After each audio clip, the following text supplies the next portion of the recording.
Quando o navio Titanic afundou em 15 de abril de 1912, ceifando mais de 1.500 vidas, levou consigo o orgulho e a esperança de toda uma cidade. O povo de Belfast levara milhares e milhares de horas de trabalho para construir o que desapareceu em apenas 180 minutos. Antes que a construção pudesse começar, tiveram que abrir uma vasta doca no pântano da cidade. Moldaram toneladas de aço para formar um casco que acreditavam ser indestrutível. Instalaram 2 motores, cada um do tamanho de um prédio de 2 andares, para impulsionar o Titanic pelo Atlântico. E os melhores artesãos criaram um interior comparável aos dos hotéis mais luxuosos do mundo. Hoje, o lugar de onde zarpou o suntuoso navio está deserto e abandonado. Mas nossos investigadores estão aqui para mostrá-lo em seu apogeu, quando era o maior estaleiro do mundo e abrigava um exército de trabalhadores. Encontraremos vestígios das enormes estruturas que se erguiam aqui e dos vastos recursos que foram usados. Descobriremos as duras condições em que os homens viviam e trabalhavam, e revelaremos sinais de talento, determinação e extraordinária ambição. O que aconteceu aqui terminou em uma catástrofe, mas foi fabuloso. Vamos recriar o mundo dos homens que construíram o maior navio da história.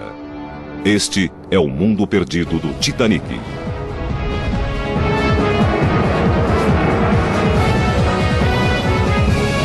Mundos Perdidos. Construindo o Titanic.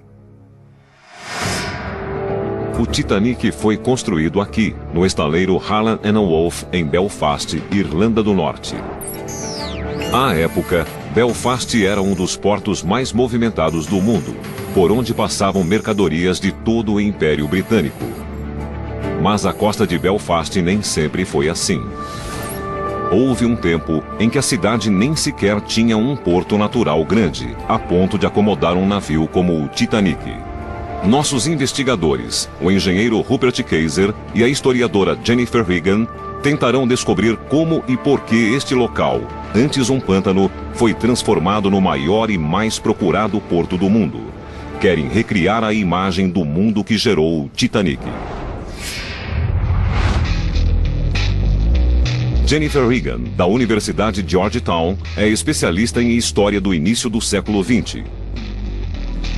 Como historiadora social, deseja investigar as pessoas, a cidade e o estaleiro que construíram o Titanic. Ela começa aqui, na hoje abandonada sede da Harland & Wolff, a companhia que construiu o navio. Todos sabemos que o naufrágio do Titanic foi o maior desastre marítimo de toda a história. Mas eu estou interessada numa história diferente, no mundo perdido do Titanic. Vim aqui para pesquisar os estaleiros, os trabalhadores, e antes quero saber como surgiu a ideia e por que a Harland & Wolff, aqui em Belfast, decidiu construir o maior navio jamais visto no mundo. O século XX foi uma época de inovações, tanto em terra quanto no mar. Uma nova geração de navios a vapor iniciou uma revolução nas viagens globais. A companhia Cunard Line tomou a liderança com 2 velozes navios, o Mauritania e o Lusitania. O presidente da Harland & Wolff, William Peary, estava decidido a desafiar essa supremacia e planejou a construção de 3 novos e velozes transatlânticos. Um deles seria o Titanic. Os navios seriam construídos manualmente, sem a tecnologia e os instrumentos que existem hoje. Como especialista em engenharia marinha, Rupert Kayser acha fascinante a questão de como foram feitos. Em 31 de maio de 1911, o navio Titanic foi lançado ao mar neste canal. Ele se destacava não por sua tecnologia, mas por sua imensidão. Estou interessado em descobrir quais foram os feitos de engenharia e os desafios que foram vencidos para construir o maior navio do mundo. Entendemos até onde chegava a ambição de William Peary quando vemos os projetos para o Titanic.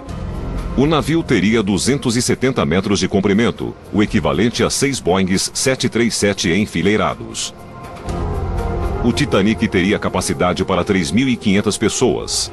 Com 9 convés e totalmente carregado, pesaria 67 mil toneladas.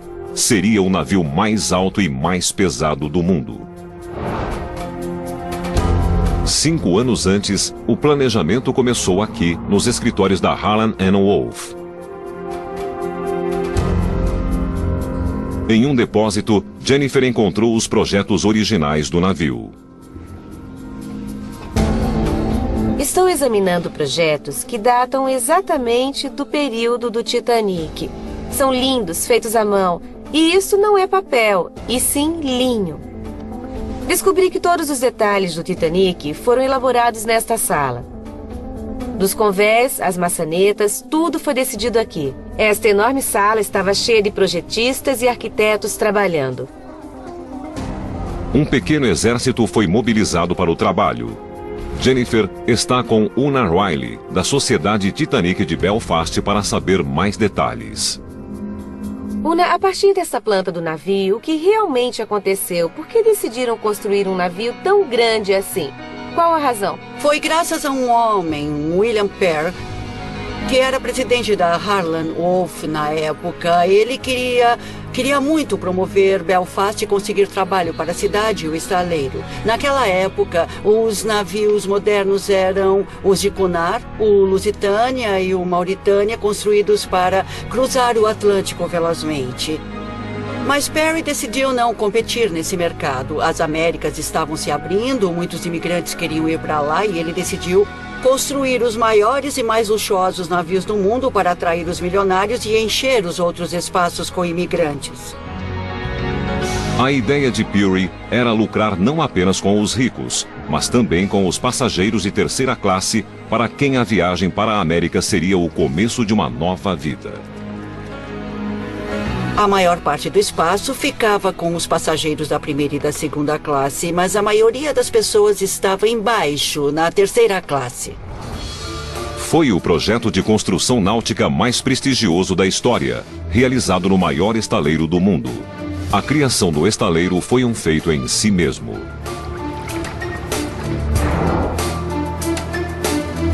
Belfast cresceu a partir de um vilarejo do século XVII às margens do rio Lagan. Mas a paisagem mudou drasticamente.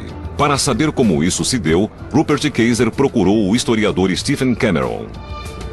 Pode nos explicar como era essa região há 300 anos? Sim, devido ao curso do rio, esta região era um lamaçal na época. O rio era muito tortuoso, um problema para Belfast. Os navios precisavam descarregar fora dos limites do rio, porque era muito estreito e muito raso também. Então as autoridades decidiram tentar endireitar o Lagan, em especial esta parte aqui. As autoridades sugeriram uma empreitada gigantesca. Rupert queria saber como transformaram hectares de pântanos em um porto profundo. E procurou Jonathan King, historiador do porto de Belfast. A construção começou em Belfast em 1790. Jonathan mostrou a Rupert os projetos originais para a criação do porto. É difícil imaginar, mas o porto começa aqui. O rio Fawcett corria por uma rua e desaguava no rio Lagan, onde o primeiro cais foi construído em 1613. Então, esta área não existia na época. Então, essa região aqui se tornava um lamaçal na maré baixa. Era um pântano com bancos de areia. Não tinha muita utilidade. Usando os mapas como ponto de partida, podemos ver que o contorno da costa foi radicalmente alterado. As autoridades portuárias abriram um canal da cidade até o mar.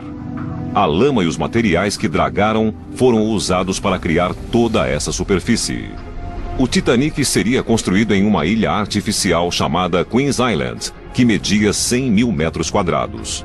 O que acho mais espantoso, e creio que a maioria das pessoas até hoje também acha, é que no meio do século XIX, vocês conseguiram criar uma área industrial imensa sem utilizar as grandes máquinas que temos hoje em dia. Sim, foi um grande empreendimento. Imagine homem com pás nas mãos em meio à lama cavando. Fisicamente era um trabalho difícil, sujo, exaustivo.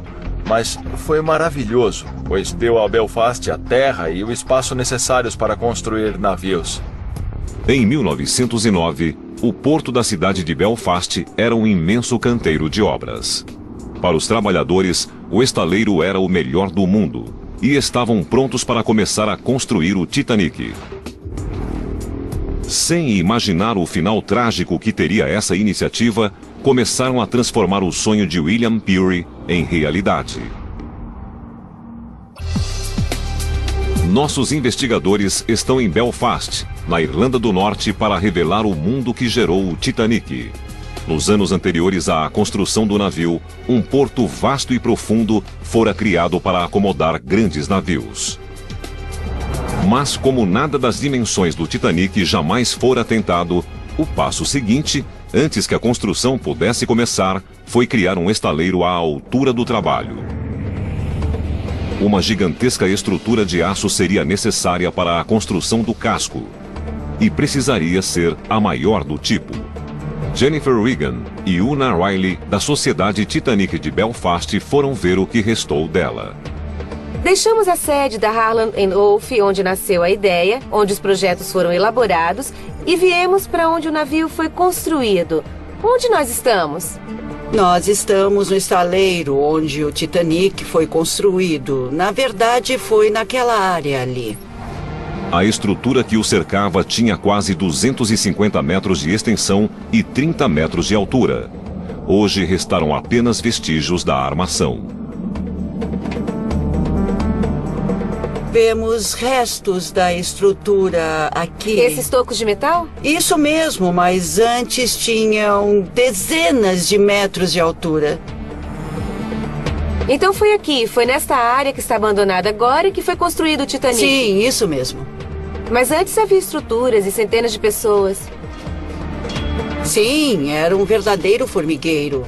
Havia homens trabalhando em cima dessas enormes estruturas, manejando guindastes, pregando rebites.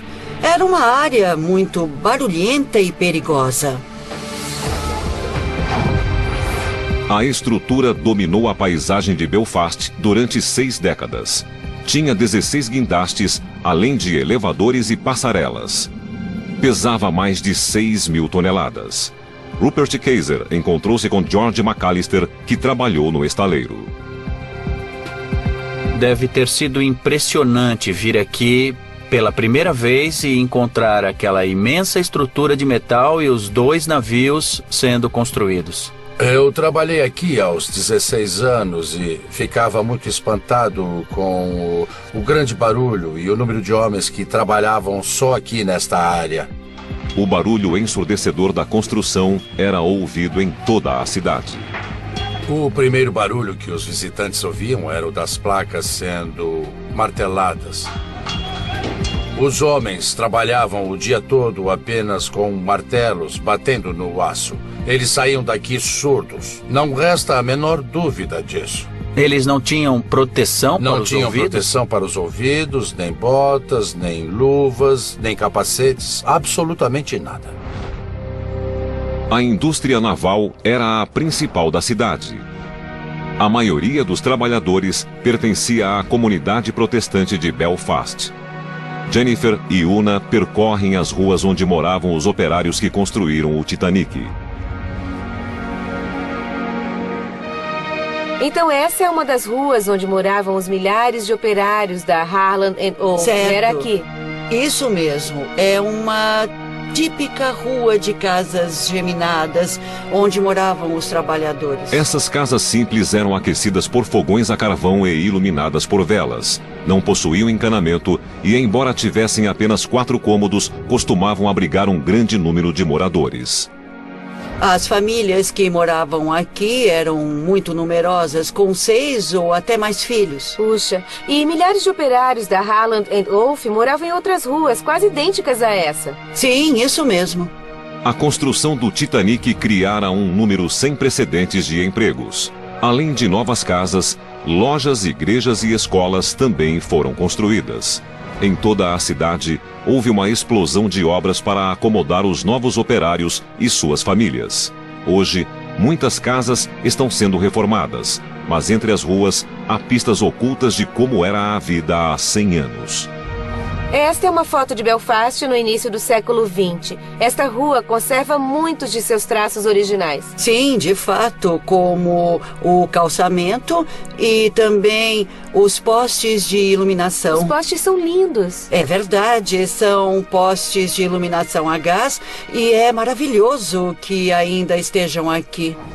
Então é desse jeito que as ruas costumavam ser, quando a Harland & Wolff estava no auge. Sim, isso mesmo. Se nós tirássemos os postes de eletricidade e deixássemos apenas os postes de iluminação a gás, estaríamos em uma rua em cujas casas moravam os operários do Titanic. Entendo. Hoje, o estaleiro de Belfast não é mais o principal empregador da cidade. Outras indústrias dominam agora. Mas na década de 20, o estaleiro comandava todos os aspectos da vida dos operários. Andando por essas ruas de Belfast, percebemos que os operários viviam à sombra dos estaleiros. Eles avistavam a Harland & Wolff de suas casas, caminhavam ou pegavam o bonde juntos até lá. Viviam em espaços pequenos nessas casas geminadas, o que indica como a comunidade era unida e como o estaleiro era importante. Em 1910, a Harland & Wolff empregava 15 mil trabalhadores que construíam o Titanic e seu navio irmão, o Olympic. Para isso, usaram métodos comprovados. Primeiro, construíram a quilha. Sobre ela, montaram um esqueleto que era revestido por uma camada de aço. Milhares de toneladas de aço foram despejados, laminados e moldados. O aço era cortado em chapas de 9 por 2 metros e levados até a estrutura por uma rede de trilhos. Depois de instaladas as chapas, a construção começava.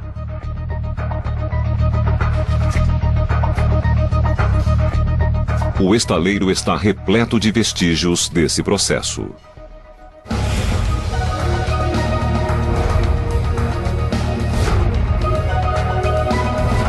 Você está procurando pistas, então vamos olhar aqui. Tire e veremos. Aí está. Estamos encontrando fragmentos. Um pedaço de rebite. Que ótimo. Aqui outro pedaço menor de rebite. E aqui porcas, parafusos e mais uma porca. É provável que essas peças tenham sido usadas na construção do Titanic? Bem, foi desta rampa que o Titanic saiu. Não posso garantir que pertençam a ele, mas nunca se sabe. Entendo. Mais de 3 milhões de rebites foram usados para unir as chapas do casco. Outras pistas podem ser encontradas no labirinto de trilhos que 50 guindastes usavam para circular pelo estaleiro. 3 desses guindastes ainda estão de pé. Eram movidos a vapor. Esses 3 guindastes são os últimos deixados aqui na Harland. Estavam aqui na época do Titanic e ajudaram a construí-lo. Quando trabalhou aqui, nos anos 70, George McAllister manejou um guindaste como este. Aquela é a antiga caldeira que produzia o vapor para mover essas alavancas e carregar a máquina. Esses guindastes eram os burros de carga do estaleiro. Capazes de erguer 5 toneladas e com tecnologia comprovada, eram extremamente confiáveis. Devido à sua simplicidade, permaneceram em uso durante décadas. É incrível pensar que esses guindastes ajudaram a construir aquele lendário navio e hoje estão aqui, apodrecendo. Não somente as máquinas tinham de ser resistentes. O trabalho era muito puxado para os operários. Quando o estaleiro foi inaugurado no século XIX, os homens trabalhavam das 6 da manhã às 8h15 da noite. 5 dias por semana. 14 horas por dia. E aos sábados, das 8 da manhã às 4 da tarde. Era um trabalho perigoso. Muitos se machucavam. Peças e rebites caíam do alto do navio sobre os homens embaixo. Naquele tempo era sorte ter um salário e então eles continuavam. A Harland & Wolff eram cruéis empregadores. Os operários tinham poucos direitos trabalhistas. Todos os dias os homens faziam fila tentando conseguir trabalho e quando conseguiam recebiam uma placa como esta. O que é isto? É uma plaquinha de madeira com um número gravado aqui, está vendo? Este é 35315. Isso mesmo, e essa placa dava aos homens direito a muitas coisas, coisas que você nem imagina. Dava até permissão para ir ao banheiro. Mostravam isto. Tinham direito a apenas 7 minutos por dia no banheiro. Havia centenas de ofícios diferentes e milhares de trabalhadores qualificados. Metalúrgicos, rebitadores, montadores, encanadores, marceneiros, pintores e rebocadores. Era uma indústria diversificada. Milhares de pessoas. Milhares trabalhando para construir magníficos navios. Bom, então quer dizer que não era apenas a construção de um navio. Era uma cidade construída em torno do estaleiro. Era como uma cidade. Eles cuidavam dos cidadãos. Eram patrões exigentes, mas respeitosos. Era um trabalho duro, realmente muito duro. Mas os homens produziram navios fantásticos. Foram necessários 15 mil homens, 24 mil toneladas de aço, 3 milhões de rebites e 2 anos de trabalho. Finalmente, o casco estava pronto. A seguir, nossos investigadores revivem o momento em maio de 1911, quando o Titanic zarpou pela primeira vez.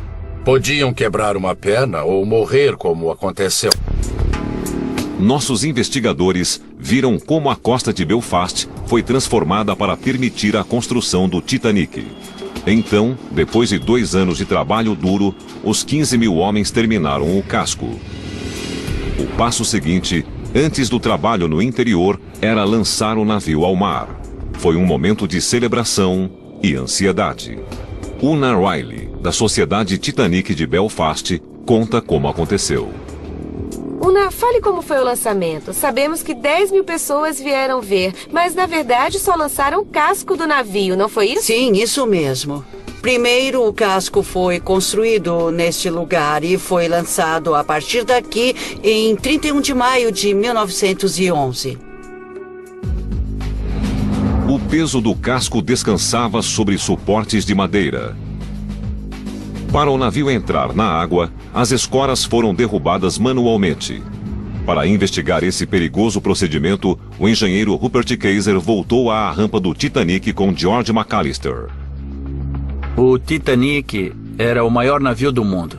Deve ter sido muito perigoso quando essa enorme estrutura derrubou os suportes de madeira. Isso foi mesmo perigoso? Sim, foi muito perigoso porque as escoras voavam por toda a parte. Sim. Os homens podiam quebrar uma perna ou morrer, como aconteceu. Elas dobravam com o peso? Enquanto as tiravam debaixo do navio, as outras começaram a dobrar e a saltar para longe com uma força tremenda. A saltar? Sim, por toda a parte. Exatamente às 12 horas e 14 minutos de 31 de maio de 1911, com um sinal de Lord Peary, o presidente da Harland & Wolff, o lançamento começou. Foi um momento dramático. O Titanic se movia pela primeira vez. Levou apenas 62 segundos para o casco de 24 mil toneladas descer a rampa até o rio Lagan. Para o povo de Belfast, foi um momento de orgulho, conquista e esperança. Mas teve um custo. Um dos homens que removiam os suportes foi esmagado por um pedaço de madeira e morreu. O Titanic tirara uma vida antes mesmo de entrar na água. Logo após o lançamento, os trabalhadores começaram a equipar o casco. Imensas âncoras de aço e 2 enormes chaminés foram instaladas. Apenas 3 tinham utilidade prática. A 4ª servia apenas para tornar o Titanic tão majestoso quanto os rivais. Ele cruzaria o Atlântico com 2 grandes motores a vapor. Os motores eram movidos por 29 caldeiras, as enormes chaminés foram instaladas. Apenas 3 tinham utilidade prática. A 4ª servia apenas para tornar o Titanic tão majestoso quanto os rivais. Ele cruzaria o Atlântico com 2 grandes motores a vapor. Os motores eram movidos por 29 caldeiras e 159 fornalhas. 160 foguistas os alimentavam com mais de 600 toneladas de carvão por dia. Os 2 motores tinham quase 10 metros de altura e eram os maiores da época. Eram muito semelhantes a esses motores menores que estão em um museu de Londres. Rupert veio conferir os motores em ação e perguntar ao engenheiro Dick Fillory como era a casa das máquinas do Titanic. Este é um pequeno motor triplo de expansão.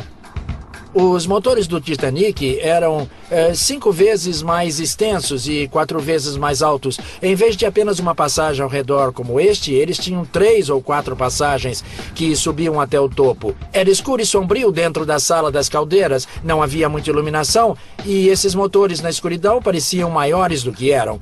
Os motores giravam o tempo todo e o navio inteiro balançava com o movimento. Então, muitos devem ter achado o lugar bem assustador. Os motores do Titanic eram relativamente antiquados.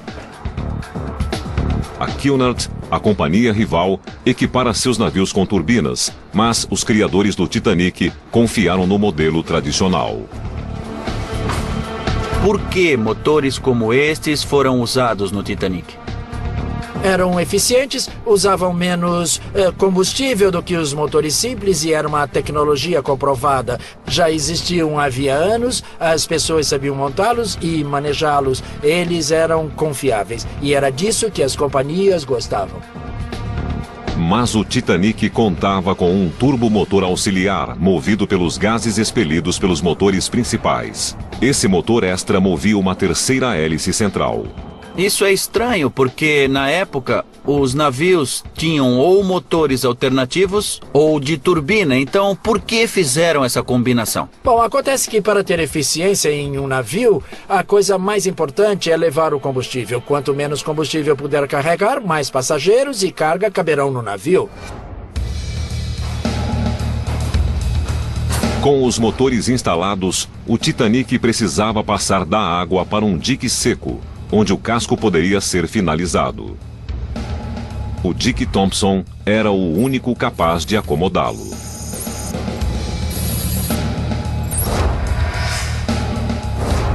Rupert está com o historiador naval John Beatty do Belfast Science Park. Este local é extraordinário. É mesmo colossal. Um panorama realmente fantástico. É, de fato, e foi totalmente preenchido pelo Titanic. Este era o maior dique seco da época. Tinha 260 metros de extensão e 36 metros de profundidade. Construir um dique dessas dimensões foi um incrível feito de engenharia. Deve ter sido uma empreitada gigantesca construir um dique desse tamanho 100 anos atrás. Sem dúvida, eles sabiam desde o começo que seria um grande desafio. Escavavam material muito ruim. Eram aproximadamente 15 metros de lama. O dique em si está submerso, não dá para ver, mas um imenso volume de material foi usado. Uma quantidade enorme de concreto e tijolos. Então, isso foi um grande feito de engenharia. É, sim, foi uma obra de engenharia de alto risco. A meta era concluir o dique em 3 anos e meio, mas acabou levando 7 anos. Ficou pronto bem a tempo para o Titanic. Em 3 de fevereiro de 1912, os rebocadores começaram o delicado processo de levar o Titanic para o Dick Thompson. Quando o navio entrou, os portões foram fechados e bombas começaram a retirar a água. Neste caso, 100 milhões de litros de água tiveram de ser removidos para secar o dique. 100 milhões. Isso mesmo, e estas bombas podiam drenar toda essa água em 1 hora e 40 minutos. Mas, na verdade, eles tomaram mais cuidado com o bombeamento, pois eles tinham de deixar o navio se acomodar sobre os blocos da quilha. No caso do Titanic, o bombeamento durou 12 horas. A operação se tornou mais complicada devido ao tamanho extraordinário e o alto valor do Titanic. Por causa disso, um cuidado extremo foi tomado para que as 55 mil toneladas se acomodassem bem sobre os blocos da quilha. Eles não queriam correr nenhum risco de danificar o navio ao assentá-lo e secá-lo. As fases finais da construção podiam se dar com segurança. Os operários colocaram as 3 imensas hélices, instalaram o moderno sistema elétrico e finalmente pintaram o casco. Em março de 1912, o trabalho estrutural e de engenharia estava completo. Agora o desafio era decorar o interior e transformar o Titanic em um palácio flutuante. O estaleiro não poupou despesas para torná-lo o transatlântico mais luxuoso jamais construído. Os investigadores Rupert Kayser e Jennifer Wigan estão em Belfast para revelar o mundo que criou o Titanic. Além de o maior navio do mundo, seus construtores queriam que fosse o mais luxuoso também. Agora nós queremos saber como o interior do navio foi construído. A Harland & Wolff não poupou despesas. Contratou milhares de mestres artesãos para construir o luxuoso interior do Titanic. Então conheceremos o mundo desses artesãos e veremos como trabalhavam. A historiadora Jennifer Wigan está na prefeitura de Belfast para se encontrar com Una Riley. Este prédio foi inaugurado em 1906, um ano antes de o Titanic começar a ser planejado. Hoje, é uma vitrine da habilidade artesanal e do estilo luxuoso que valorizaram o navio. Os painéis de madeira, os tetos decorados, as instalações e acessórios eram os mais finos da época. E muitos dos profissionais que trabalharam aqui também decoraram o Titanic. Soube que os moradores chamam este prédio de Titanic de Pedra. Por que isso? É verdade, porque foi construído na mesma época em que o Titanic era planejado e Lord Perry, que já fora prefeito, participou da construção deste prédio. E parece que levou alguns dos projetos daqui para o Titanic. Esta sala é fascinante devido aos detalhes.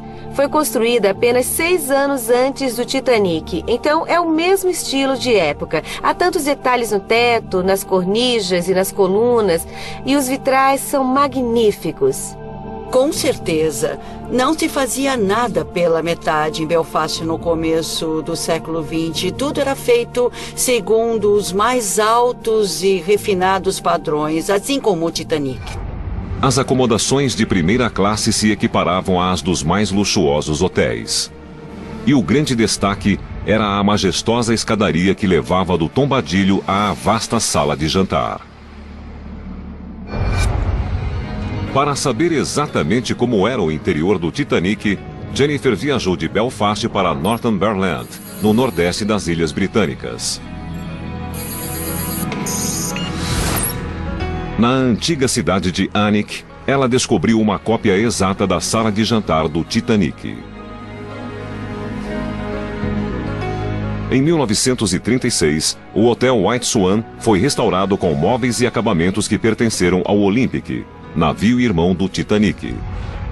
Os dois navios tinham interiores idênticos, pois haviam sido feitos pelos mesmos artesãos de Belfast. No saguão do hotel está a última parte que restou dos mesmos artesãos de Belfast.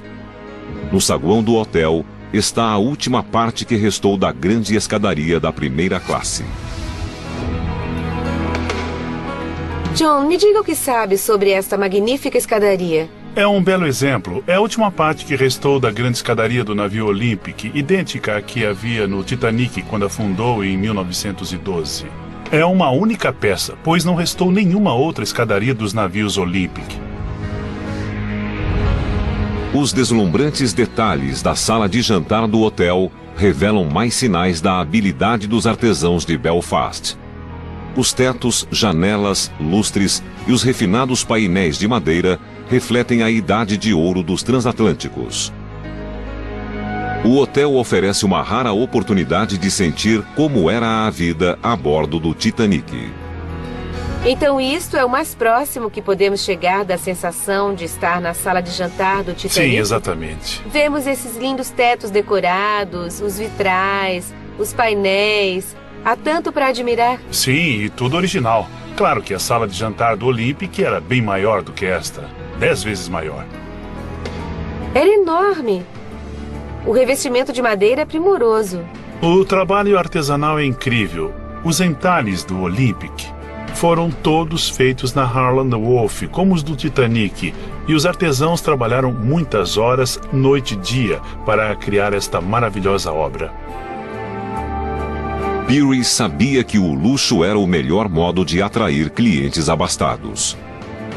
John, eu posso perceber pelos detalhes que a clientela era muito exigente. Sim, certamente. Estes revestimentos eram de primeira classe em 1911.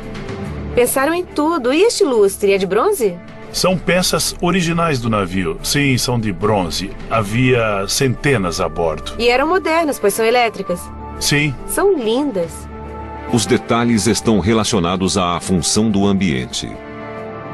E veja isto. Isto são notas musicais e símbolos em um papel talhados na madeira. É uma partitura aberta. Isso mesmo. Foi tudo talhado pelos homens da Harland Wolff. Incrível. A sala é voltada para a música. Há violões. Era um ambiente de lazer. É isso São mesmo. símbolos de prazer e diversão. Exatamente. Este ambiente, além de ser uma sala de jantar, também era dedicado à dança e à música. Tudo isso demonstra o nível de requinte desta sala. É incrível quando pensamos em quantas pessoas tiveram de trabalhar para produzir tantos detalhes. John White possui uma coleção de lembranças e artefatos do Olympic e do Titanic. Essas relíquias também revelam a dedicação e habilidade dos artesãos.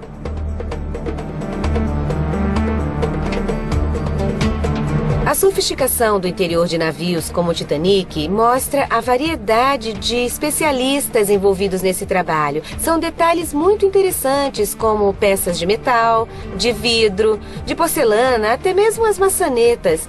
Isso comprova o quanto o Titanic era importante para Belfast e como ajudou a construir a cidade, que fervia com tantas atividades. Às 8 da noite de 2 de abril de 1912, o Titanic deixou Belfast pela primeira vez. Seu destino era Southampton, onde recolheria os passageiros para sua primeira viagem transatlântica. Na quarta-feira, 10 de abril de 1912, quando a jornada começou, o Titanic levou as aspirações, sonhos e ambições de toda uma geração. Mas apenas 5 dias depois, a esperança daria lugar ao choque e à dor quando chegou a notícia de que o Titanic, o maior navio do mundo, submergira. Em 2 de abril de 1912, o Titanic partiu de Belfast para o primeiro trecho de sua viagem inaugural. Lord Peary levara 4 anos para realizar seu sonho, construir um novo líder para a linha de navios White Star. 15.000 operários de Belfast trabalharam em sua construção desde o início. Conheciam cada rebite, eixo e peça do grande navio e estavam extremamente orgulhosos dessa conquista. Os operários do estaleiro haviam realizado um magnífico trabalho. Eles haviam construído o maior navio do mundo. Foi realmente um trabalho brilhante da parte deles. O Titanic deixou o porto inglês de Southampton rumo a Nova York em 10 de abril. Era o maior e mais luxuoso navio que jamais existira. Uma obra única de engenharia. Seus 2.000 passageiros e 1.500 tripulantes acreditavam que faziam história. Entre eles estava o projetista-chefe do Titanic, Thomas Andrews. Levava com ele 9 trabalhadores do estaleiro, o chamado Grupo de Garantia. O O que era o grupo de garantia? Era um grupo muito especial de homens que participavam das viagens inaugurais dos navios. Eram os melhores do estaleiro, por isso eram escolhidos a dedo. A competição para estar a bordo da viagem inaugural era intensa, uma verdadeira confusão. Os escolhidos enchiam-se de orgulho, bem como suas famílias. Esses homens viajaram com Thomas Andrews no Titanic para resolver pequenos problemas que pudessem surgir.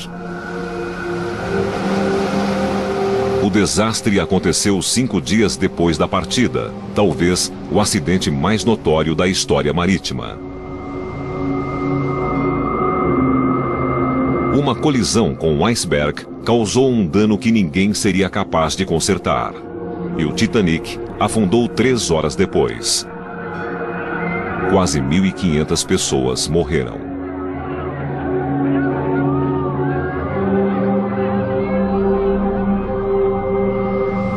Quando a notícia chegou a Belfast, a cidade entrou em choque. Milhares de pessoas trabalharam nesse projeto. Ele levou anos. Foi preciso muita habilidade para realizá-lo. Para os habitantes e, em especial, para os trabalhadores, deve ter sido um golpe brutal. É verdade, foi devastador e inacreditável. Muitos trabalhadores do estaleiro começaram a chorar. O navio que haviam lançado ao mar poucos dias antes afundara, matando tantas pessoas. De fato, nunca mais se falou disso em Belfast por muitos, muitos anos. O projetista-chefe do Titanic, Thomas Andrews, estava entre os mortos, assim como os 9 homens do grupo de garantia. O estaleiro fechou para um único dia de luto, mas o impacto na construção naval de Belfast foi permanente. Era o fim da idade de ouro dos grandes transatlânticos. Belfast sentiu muito a tragédia. De fato, tudo isso de que falamos, a maior estrutura de aço, a maior rampa, o maior dique seco, nunca mais foram usados para seu propósito original. Para a Harland & Wolff, o naufrágio do Titanic foi o começo do declínio. Durante a Primeira Guerra Mundial, o estaleiro continuou a fabricar navios, mas as rampas e estruturas empregadas para construir o Titanic nunca mais foram usadas nessa escala. Rupert Kaiser descobriu uma última relíquia da Idade de Ouro dos estaleiros. O Nomadic, um navio pequeno e abandonado que até recentemente estivera esquecido em um porto na França. Sua função era levar passageiros de primeira classe da Europa continental ao porto onde embarcariam no Titanic. De todos os navios construídos pela Harland & Wolff no início do século XX, o Nomadic é o único que sobreviveu. Voluntários pretendem restaurá-lo, devolvendo-lhe o esplendor original. O historiador Stephen Cameron explicou a Rupert por que a volta do Nomadic é importante para o povo de Belfast. O mesmo aço, o mesmo material, os mesmos rebites deste navio foram usados no Titanic. Ele voltou para Belfast, o lugar onde nasceu, o lar do Titanic. Este é seu lugar. É maravilhoso tê-lo de volta. O Nomadic continua sendo o último elo com o Titanic e a grande era da construção naval em Belfast. Nenhum navio das dimensões do Titanic jamais fora construído antes. Foi o grande projeto de engenharia da época. O que realmente me impressionou foi o conjunto de técnicas necessárias para construir esse navio. As peças usadas no Titanic vão das menores, como os rebites, até estruturas de 30 metros de altura e chapas de 10 metros de extensão. Todo esse volume de material foi fabricado individualmente e instalado à mão para criar o navio mais luxuoso do mundo. Nessa nossa jornada em busca do mundo perdido do Titanic, aprendemos que esse transatlântico da linha White Star foi o mais suntuoso que o mundo já vira. A infraestrutura foi montada na florescente cidade de Belfast.